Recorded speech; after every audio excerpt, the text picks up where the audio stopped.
My name is Jerome Ferry. My cameraman is Alan Eggers.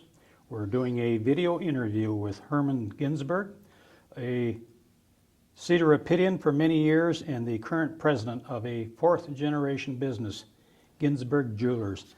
Herman, tell us when and where you were born. I was born in Kansas City in 1926. Mm-hmm. What was your dad's name? His name was Izzy, or Isidore Ginsberg. Your mother? Rose. What was her maiden name? Alport. Yeah.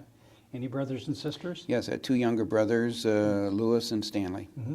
Do you remember your grandfather? Yes, I do. What was his name? Charles. Did your grandpa immigrate? Yes. The stories he told were that he came here at age 14, unable to speak or read or write English. Where did he immigrate from? Russia, somewhere in Russia. And did he come into New York? I'm sure he did. And then the stories that we heard were that he, at age 14, he was told to find some relatives or go to Minneapolis, where he was told he had some relatives. So the stories were that he started walking, and walked all the way from New York to Minneapolis. Something I wouldn't let a 14-year-old boy do now. What year would have this been, Herman, do you suppose, approximately? Around the 70s, 1870s? 1870s, I imagine. Mm-hmm. Did he ever mention any occurrences running into any Indians? Yes, I remember he said that when he was going past Cleveland on the lake, there were Indians in teepees then. And later in life, I was thinking about that, and of course, the Cleveland Indians. Did he have any relatives in Minnesota? Yes, he found his relatives, and I don't know how long it took him to get there, but they gave him a gunny sack and a stick and some trinkets, and he became what was known then as a peddler of little items going around the countryside in Dakotas and Minnesota, and I guess Iowa and Nebraska. Then where did he finally move on to? Grandfather, in order to sustain himself better, became a New York life insurance agent. And I do remember him later in life going like this to me and saying, if you ever buy insurance, only buy it from a company licensed to do business in the state of New York. Now, in those days, I guess that was more true than it is now. You were telling me about your dad, Isidore, working on the railroad as a young boy. Yes, when he was somewhere around 10 or 15 years old, he got a job on the railroad, and those young boys who worked like that were called butcher boys. All they did is go up and down the passenger cars with a basket of fruit and sandwiches and sold them to passengers. Mm-hmm. And you had mentioned that he had also worked in a drugstore. He worked in a drugstore also in Kansas City, and this was right about 1914, I think he said, and the First World War was about to start, and the owner's wife had been in Europe, and she sent back a postcard that my father repeated so often that said, the postcard said that war clouds are hovering over Europe, and sure enough, World War I started. Mm-hmm. And also at the time, an interesting side is they had a barrel of cocaine, and cocaine was legal. In the drugstore? In the drugstore, and it was a white powder, just like it is now, I guess. And there was a scoop in there, like a flour scoop, and it was 5 cents for a scoop of cocaine. And I don't know when it became illegal, but it was certainly legal then. Do you suppose that was a substitute for some medical purposes? I have no idea. Killing pain, or? I can't imagine they had that many sick people buying the cocaine. Yeah. Did he ever peddle any cheap jewelry, or? No, not like no. Mm-hmm. No. And your dad was in World War I? No, he had been injured as a child, and this was a funny story too. When America went into World War I, he was about 20 years old, and he had a hernia that he got when he was a child because he was on the upper part of a seesaw, and the younger child got off and he fell down, so it caused a hernia. So he tried to join the Coast Guard, and they wouldn't take him, so he went to a hospital and lied and said he was an orphan, and they operated on him and cured the hernia. And then war was over by then, so he didn't go.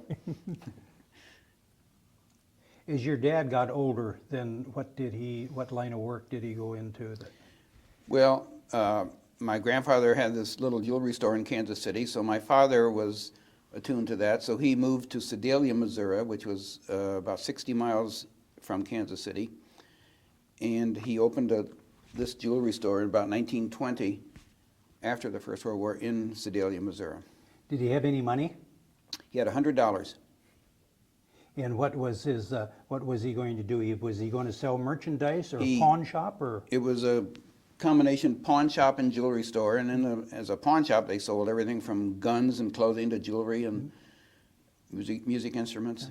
I can imagine back in those days when people were not quite as wealthy as they were in better years. A lot of people pawned stuff, so it was probably a very lucrative business. Oh, I don't know how lucrative it was, but that was his business. Where was this? Would this been This in is- an affluent neighborhood or? It was downtown Sedalia. Sedalia had about 20 or 30,000 people was the population.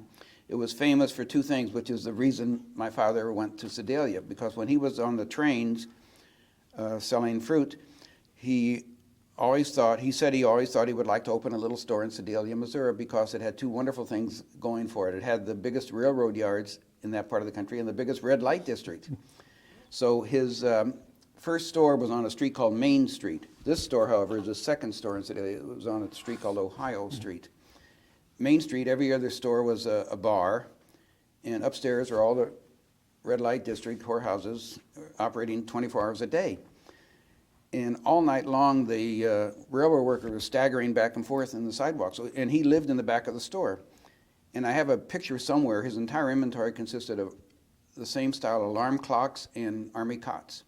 And the cots, I think, were $1 or $1.95, and the alarm clocks were $1. Any other stories right at that time? He met Just my mother Okay. while he was in Sedalia. She was working in a bank in Kansas City, and they got married, and Did they have any children? they had me and two others, two sons, Yeah. two more sons. What was their names? Lewis, born 1927, and Stanley, about 1930 or 31. Mhm. We'll have a picture of them in a little bit later. Did your grandpa speak English? Yes, eventually. Yes, he learned to speak English, learned self-taught, and self-taught to write. And imagine your dad was taught English ever since he was a little boy. Oh, he was a real scholar. He went to 5th or 6th grade.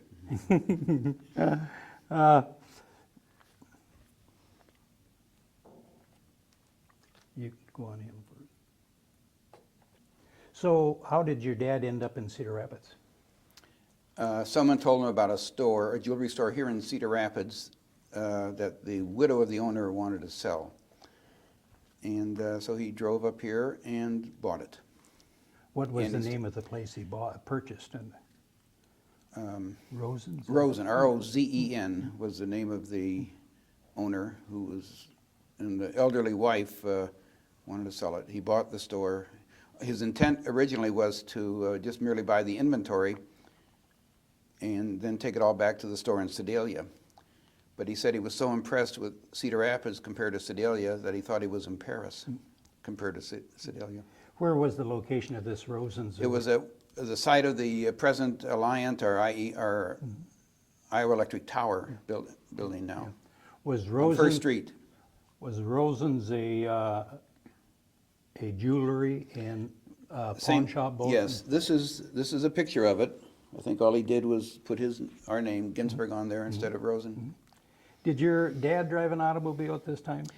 He was never comfortable driving an automobile on the highway, so he would hire someone to drive up here, who drove him up here.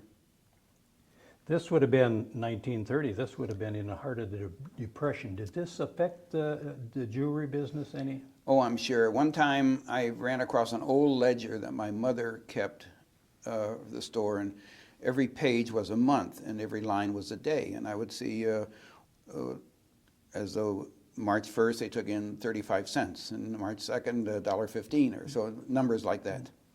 Would, in the Depression era, would this have caused the increase in pawn shop business when people were hard up for money? Oh, I'm sure. We have, he told me stories of people here who now have big companies whose parents or grandparents would pawn their watch for $5 and redeem it a week later. Yeah. Did he have any problem building up capital to get heavily into the pawn business? Sure, like everyone else, they're just grinding away. You were telling me about a story about a young boy performing in front of the Iowa Theater about this time. Oh yes, he was, my father didn't know what to do. He had a letter of credit from the bank in Sedalia addressed to one of the banks here in Cedar Rapids.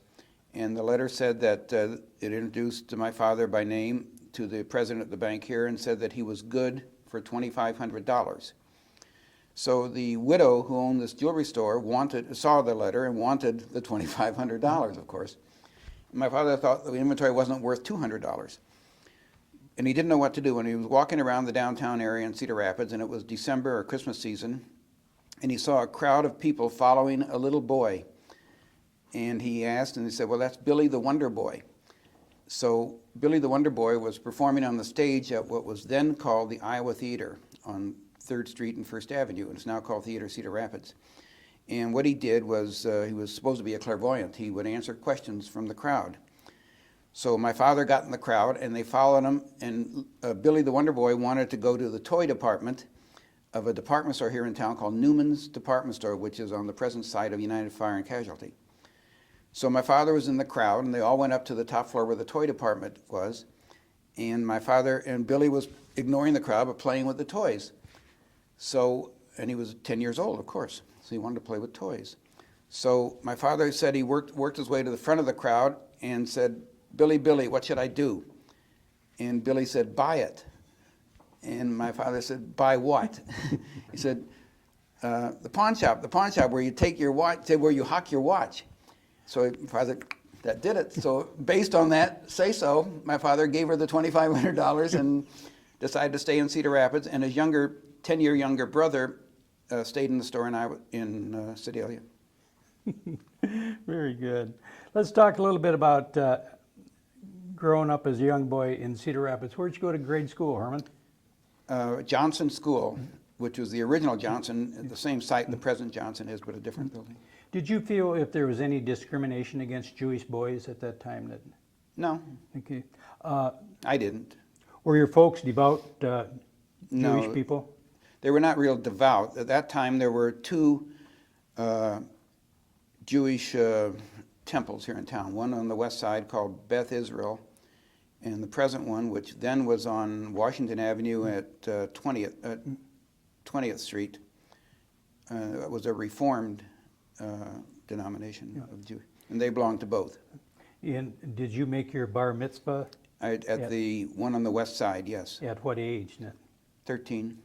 Would you like to tell us about that? What was involved? Was there a lot of studying? Yes, for a year or 2 years, I went to what was known as Hebrew school. I had to learn Hebrew, which I've completely forgotten now, and that was it. Would this been a book similar to what we call the Bible, the Torah? Would that?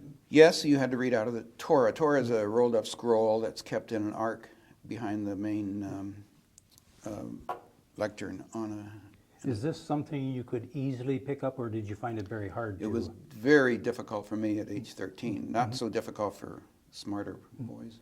Was this a very big event in a boy's life? Yes, it's one of the major events in a Jewish boy or girl's life. Did the girls have something similar to? They do now. They may have done then. It's called, boys are called bar, B-A-R mitzvah, and the girls are called bat, B-A-T mitzvah.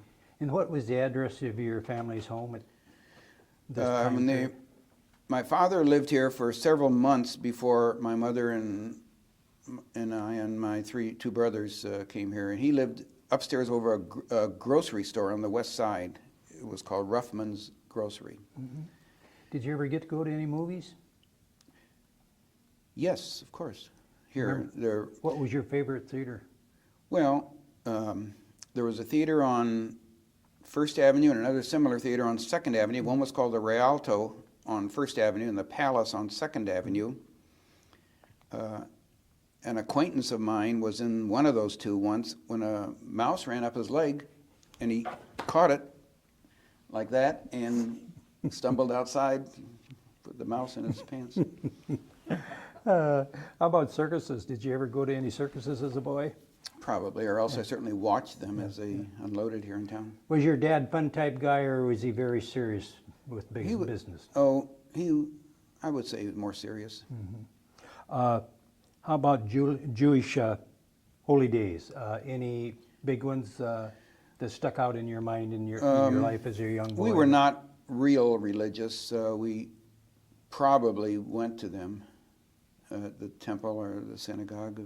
We belonged to both, like I said, but we were not seriously devoted.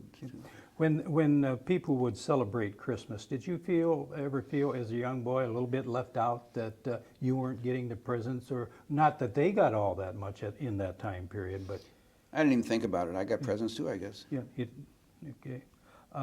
In New Year's, was that a big event, Rosh Hashanah? Yes, it is a big event in the Jewish religion. I don't know how big an event was for me, but it was. I didn't. We just were not that religious. Paper route. Did you have a paper route as a young boy? No, Yeah. I sold Liberty magazines, door to door. I don't What? think I ever made a sale. What was Liberty? It was a magazine called Liberty. Yeah, but what did it feature in the I magazine? have no idea. It cost a nickel or a quarter, and I probably could have made some commission if I sold one. Did you help? What time or what age did you start helping your dad out in the store? Probably not till I got out of college. Okay, that's later on then. Was Dad active in the community? I think he was quite active. He was certainly active in many of the local Jewish. He was either president or treasurer of the local Zionist organization. He was constantly concerned with what was going on in Europe during the 1930s. I remember once he got in a huge argument, which he was argumentative, very much so. He was not above stopping people on the street, and his hobby certainly was talking, but he was not above stopping people who he may even have passively known and arguing about things and bemoaning the condition of the Jews in Germany. And I remember one time a woman who lived, an elderly woman who had an electric car, believe it or not, in the 1930s, who was an admirer of Father Coughlin, if you ever heard of him. Yes, I have. And she wrote a letter to the Gazette, and the gist of it was that she saw nothing wrong about him. She took him at face value. So I remember him reading the letter and jumping up and storming across the street, and I saw him waving his arms and arguing with this lady, and I too later, having saw part of that letter, thought she was crazy. Was you active, or your dad active in the YMCA? No, but I learned to swim there, and so I think I've been a member ever since I must have been 10 or 12 or 15 or so. Mm-hmm. How long did your dad stay in the pawn business? Till we bought, we moved from this location, we moved to around the corner to First Avenue, where it was still a pawn shop. And then in 1941, we moved to 2nd Street, where we stopped the pawn business, got rid of all the clothing and guns and music instruments, and stayed only in jewelry. This is the one you moved into? Yes, from his first store here in Cedar Rapids, he moved around the corner to this one at 111 First Avenue. And this is a store, and later you'll see a picture of the inside of it. Your dad was known as Izzy. Yes, IZZY. What was going on at the store at this time, Herman? Well, every day from noon to 12:30, my father conceived the idea of having an amateur hour inside the store. And it was broadcast on WMT radio, which was owned by Bill Quarton, who's still here in town. And this picture shows the WMT announcer, whose name was Bert Puckett. And it also shows right behind him is my father and a lot of people. And every day there would be a tremendous crowd in the store, and it spilled out all the way to the curb on the sidewalk, people to hear all the amateur musicians who came. And they had a real gong. If they weren't good, they would gong, and that was the end of their performance. And Bert Puckett, by the way, later moved to Chicago, changed his name to Bert Wilson, and became the announcer for the Chicago Cubs prior to Harry Carey. Anyway, my father also had 3 fairly good accordion players. He had an accordion band, known as Dizzy Ginsberg's accordion band. My father didn't play the accordion, and my brothers and I didn't play the accordion, but we all had the accordion band. And a local celebrity here, known as Leo Greco, took lessons and learned to play the accordion there from one of the accordion teachers in my father's band. Was that Al Girardi? Al Girardi and his brother Ernie Girardi and their cousin Johnny Giuliani were the accordion players. They all came from Old Wine, Iowa, and I think they're all dead now. This must have been quite an event. How often? Every day. Every day. From noon to 12:30. Yeah. And you were telling me about the story about promoting watch crystals. Oh, yes. Watch crystals probably cost 2 cents. And all the stores in town were selling them for anywhere from $1 to $5. So my father thought it would be a good promotion for traffic to sell them for 10 cents for round crystals and a quarter for any other shape. So he advertised that, and as a result, every other jewelry store in town had got a group together, and they came down to try to talk him out of doing that because he was ruining their watch crystal business. And then watch crystals were a big thing because a lot of people had pocket watches, and they would always break the crystals, and they were always made out of thin glass. But he made a lot of enemies. Was ballpoint, or not ballpoint, was ballpoints on the scene yet? Ballpoint Not pens? yet. Ballpoints were invented much later. Yeah. How about fountain pens? Was that a hot item in a jewelry store at that time? Nice fountain pens? No, not in that store, Okay. no.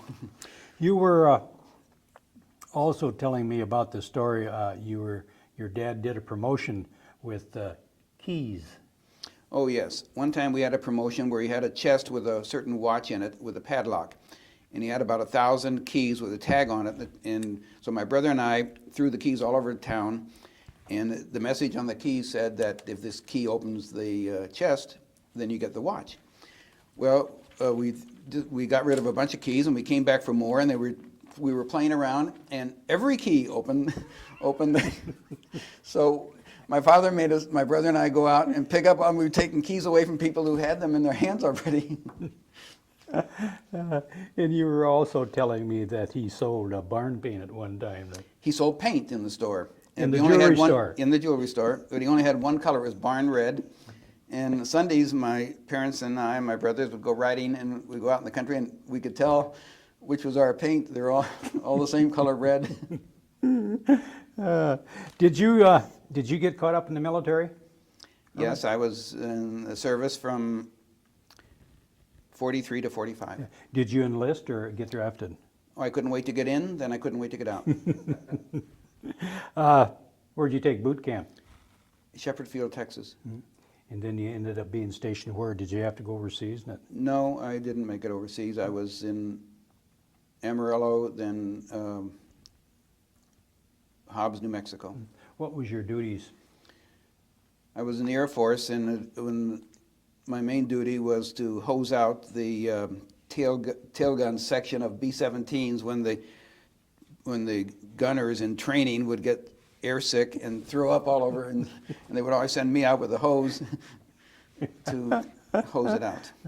Was when you were in service, was there any anti-Semitism, hard feelings against the Jewish people that?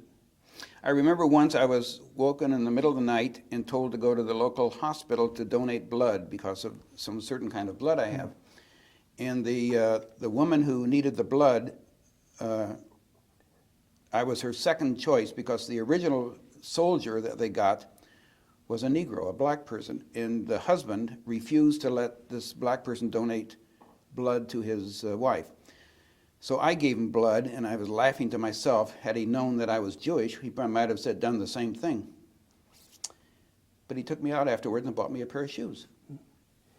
When did you or your family become aware of what was happening in Germany as far as persecution of the Jews? Early in the 30s. My father was... It was happening then, as early as that? Oh, sure, yes. During the 30s. Were your folks aware of the concentration camps in World War II? I don't think concentration camps started until about 1938 or 9 in a small way, but really got going in about 1941 or 42. Mm-hmm. How about the feelings in Cedar Rapids? Would there have been... Yes, there were... the local Jews were frequently and often bemoaning what was going on and urging congressmen to do something to try and alleviate it. There was some terrible bad incidents that went on here in America that I think they were very mad about, that were not helpful. Yeah. Did you take advantage of the GI Bill then when you got out? Yes. Where did you go to Iowa college? University. Pardon? Iowa University. Iowa University. And did you major in anything? Just ordinary commerce and liberal arts. Yeah. Active in sports? No. No. My brother, however, played football at Iowa. Yeah. Who were some of the football greats at that time period? When I was a kid, I belonged to a thing called the Knothole Gang, and for 10 cents we could go to Iowa. We used to take the Interurban and the Krandig down to Iowa City, and I did see Niall Kinnick twice, once single-handedly, I think, beat Minnesota or Notre Dame all by himself. Was your dad interested in football? No, he didn't, and my mother either. They knew nothing about sports. But with my brother being a football player, then my mother once did go to Iowa to see him play, and she couldn't take it. She left because he got hurt, and they had to help him off the field. Yeah. When you were going to college, was there any girls in your life yet? Did you go to dances or? Sure. Were you a shy boy or? I guess I would be more shy. Do you remember where you used to go to dances? I used to walk through the Iowa Union, and they had then what were called tea dances, tea time, which I never took part in, but I just kept right on walking right through, and I saw everybody dancing there. Did you ever go to Dance Land? Yes, I went to Dance Land. I used to watch Ma Doherty throw some of these guys down the stairs. She was the police matron? She was a matron, yes. And she wore a long black dress, and she was mean and big. Did she ever have to put you in your place? No, not me. Did you drink and smoke back then? You Never. did, clean-cut kid. No, I don't know about that, but I... After you got out of college, Herman, did you go back to the store with your dad? Yes. And where was the store located at that time? It was at 205 2nd Street. And he used to call it the Jewel Box. He moved it there in about 1941 from the First Avenue store. Was there many major competitors downtown? Oh, sure. Like the names? For Okino, and a store that's now called Sipke and Hoyt, that then was called Sipke and Taylor, and a store called Boyson's, and that may have been it. There were some other smaller. There was one called Damon Hurdle, and Probasco, and Protska. There were a lot of independently, locally owned jewelry stores downtown then. Had chain stores come on the scene yet? No. Neither had the discounted stores, and most department stores did not sell jewelry then. So when and where did you meet the girl you ended up marrying? She was teaching school in Evanston, Illinois, and a friend of mine who also was teaching there introduced us. What year did you get married then? 1957. And how old were you at that time? 31. 31? That's kind of late in life. That You took you said a I while. was shy. And children, 3. their names? The oldest is Julie, who lives in a suburb of St. Paul now, and then Steve is in the store with me here now, and the youngest is Tom, who is with the Philadelphia Inquirer newspaper. About what time did your brothers Stanley and Louis join you in the business? My brother Louis, right after he got out of college at Iowa, which was around early 50s somewhere. I got out in 1948. He in around 1952 or thereabouts. He had been in the Army on a traveling football team, going from camp to camp, playing football against the various camps' football teams. And in the center of this photograph is your dad, Izzy, and your My mother and your father, mother yes. Rose.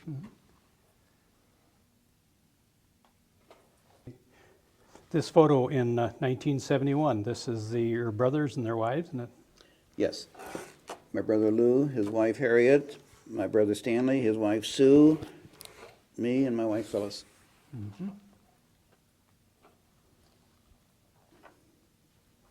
This picture was taken at a store we had at 200 2nd Avenue, the present location of what used to be SCI, Securities Corporation of Iowa. Herman, are most jewelers very ethical people? A lot of them were in pawn business, and sometimes you'd hear people talk about shady deals. Would you say that most people in general, most jewelers in general, are? I would certainly hope so, because if one isn't, then it reflects badly on the entire industry.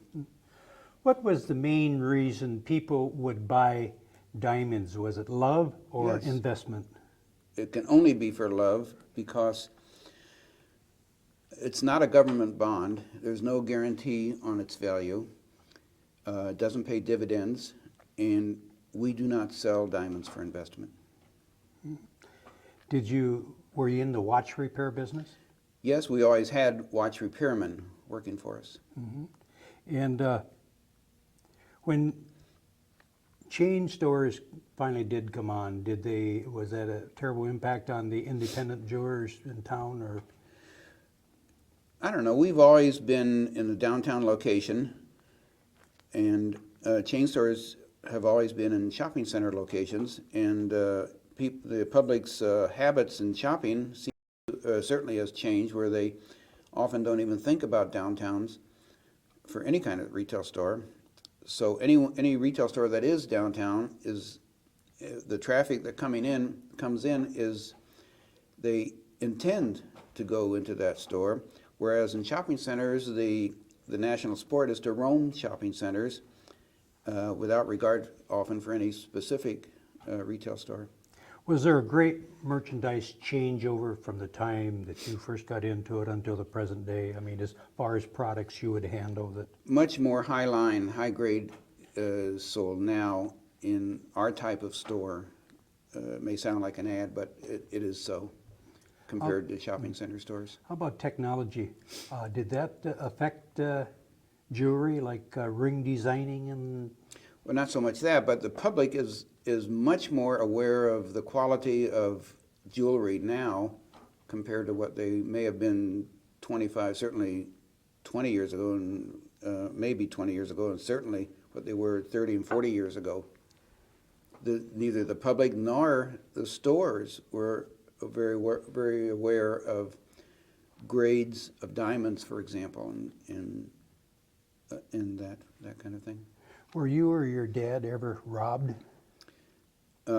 We were robbed in 1987. We had a serious robbery in our store. Are you still the president of the corporation? Yes, I Herman? am. Yeah. Who manages the store now? My son and I. Isn't there someone in Iowa City that?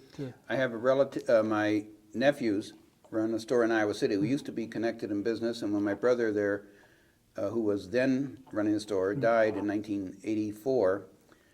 We separated the business, or just prior to him dying, and his widow and 2 sons run the Iowa City store. Is there any other nieces and nephews old enough yet to become interested in the corporation? They're old enough, but they're not involved in it. Do you think this will go on for more generations Sure. past Steve? Steve is our 4th generation. My son Steve in the store with me is the 4th generation, if you count my grandfather as the 1st. Mm-hmm. Tell us who these... This is a store just that we moved to from the corner, from 200 Second Avenue, where SCI was. SCI had bought the building from, we bought the building and resold it later to Securities Corp of Iowa. Then we moved here to what we called as 222 Second Street. That wasn't the real address, but I built this canvas canopy out to the curb, and I like the idea of that 222s instead of whatever the real address was. So we had a big 222 that you can't see. Here it shows my 2 sons, Steve, Tom, me, my daughter Julie, and my wife Phyllis, in the front of that store. Very nice. This is our present store. It's at 219 Second Avenue, and this happens to show a couple kissing, kissing in front of our store. Yeah. They're probably coming in to buy a To diamond buy a ring. diamond. And this is where we are now. It's at 219 Second Avenue. We moved to this location in 1995. Very good. What year did your dad pass away, Herman? 1985. How about your wife, Phyllis? In 2000, April 18th, in 2000. And you had mentioned earlier that she had a bachelor's degree and she taught elementary education? Yes, here in Cedar Rapids. And prior to getting married, she was in Evanston, Illinois. She was very active in the Cedar Rapids community. Yes. I understand. She was, I guess you'd call her an activist. You had mentioned she belonged to the Quota International. Yes, she was president. What was that in? It was an organization that bought medical equipment for hard of hearing and partially blind people. Speech impaired? Yes, I think so. Also, she was very active in the Cedar Rapids Symphony. Yes, she was president of she was on the board and president of the guild for a year, I guess, or so. I think I had read that where she was instrumental in helping to hire Christian Thiemeyer. Yeah, she was on the committee. And I understand she had many hours of volunteer work. Yeah, she was in League of Women Voters and things, many different local things. Did she ever work in the store? Yes, she for about 8 or 10 years, she became her bookkeeper. She went to Kirkwood, learned something about bookkeeping, and became a bookkeeper. She would come in at sometime in the late morning and leave in the early afternoon. When was this taken of the two of you, Herman? This was probably taken about 1998 or so, 99. And the two young boys here? This is my daughter's son, Robin Bruson, and her son, Sam Bruson. They live, he now is a student at Northwestern, a freshman. He is just starting 9th grade. And the next photograph, that's your other son? This is Steve? This is Steve. This is his wife, Megan. Their son, Lincoln. Wait, I'm sorry, this is me. Yeah, that's Grandpa, there. This Don't is you my son. recognize yourself? Yeah, this is my son Steve, his wife Megan, their son Lincoln, and son Jackson. Yeah, very nice. This is my son Tom, who lives in Philadelphia, his wife Leslie, and their daughter Isabel Rose. Do you get the chance to see your grandchildren and get to have fun with them very Well, as a often? matter of fact, I just came back from Philadelphia. This picture was taken when Isabel Rose was had just been born, and now I have a new grandson. They have a son named Alexander Phillip. Yeah. And I just came back from visiting with him. Are you a fun grandpa, or was you like your dad, very serious? No, I'm and- more fun, I think. That's good. Try to be. Herman, unless you have any more memories to share with us, the Cedar Rapids History Center, the Linn County Historical Society would like to thank you very much for sharing your memories with us. Thank you for asking me.